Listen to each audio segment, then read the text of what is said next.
y hoy les voy a hablar sobre la adquisición de los derechos y el patrimonio. Primero vamos a hablar sobre los modos de adquisición de una propiedad. Los modos de adquisición de la propiedad son los hechos jurídicos de los cuales el derecho positivo hace depender el nacimiento del pleno señorío de una persona sobre una cosa. La propiedad se adquiere, según el artículo 796 del Código Civil venezolano, por ocupación. La propiedad y demás derechos reales se adquieren y transmiten por la ley, por sucesión, por efectos de los contratos o pueden también adquirirse por medio de la prescripción. Ahora hablaremos sobre la clasificación de modo de adquirir la propiedad. En primer lugar tenemos los originarios, que son directamente sin transmisión realizada por otra persona. Los derivativos, que es cuando el propietario transmite a otros su derecho de propiedad.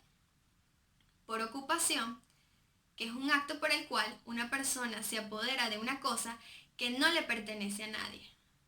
Por accesión, que es un acto en virtud del cual el propietario adquiere la propiedad del otro que se une a la primera. Por adquisición del tesoro y por especificación, que es la transformación de un producto o materia ajena en una cosa nueva por un trabajo humano. Ahora hablaremos sobre la accesión. Existe accesión cuando dos cosas se unen en una principal y otra accesoria. Entonces, el dueño de la principal lo es también de la accesoria. Existen tres clases de accesorias. Accesión de inmueble a inmueble, accesión de mueble a inmueble y accesión de mueble a mueble. También tenemos la confusio y la cognitio. La confusio es la comunidad de bienes dada al mezclarse varios líquidos pertenecientes a diferentes personas. Y la cognitio es el modo de adquirir la propiedad mediante la unión de dos sólidos de la misma especie que se confunden de tal modo que no se puede distinguir. El patrimonio.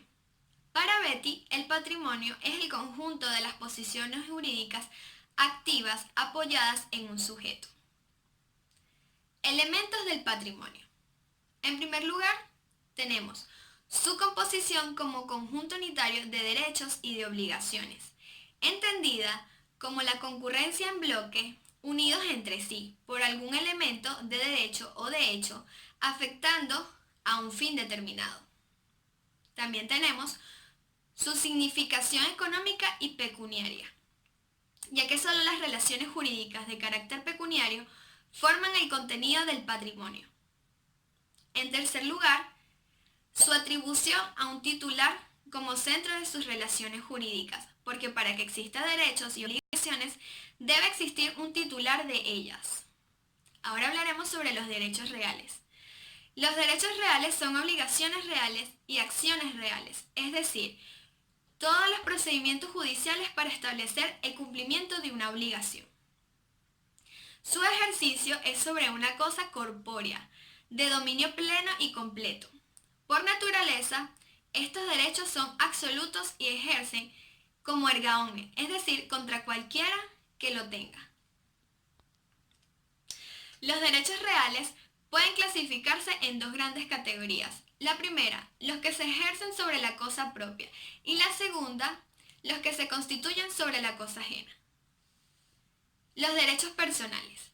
El derecho personal es el vínculo jurídico entre dos personas. En esta clase de derechos se necesita que exista una dualidad de sujetos, un acreedor y un deudor, y no necesariamente debe existir una cosa alguna. Elementos de la obligación. En primer lugar tenemos el sujeto. Hay un sujeto activo o acreedor que tiene derecho a la conducta del sujeto pasivo o deudor que tiene el deber jurídico de cumplir con ella. Y por último tenemos el objeto. El objeto es el elemento de la obligación. Está constituido por la conducta o comportamiento que el deudor debe observar a favor del acreedor y puede consistir en un dare, en un facere, en un prestare o en un pati. Esto fue toda mi exposición y gracias.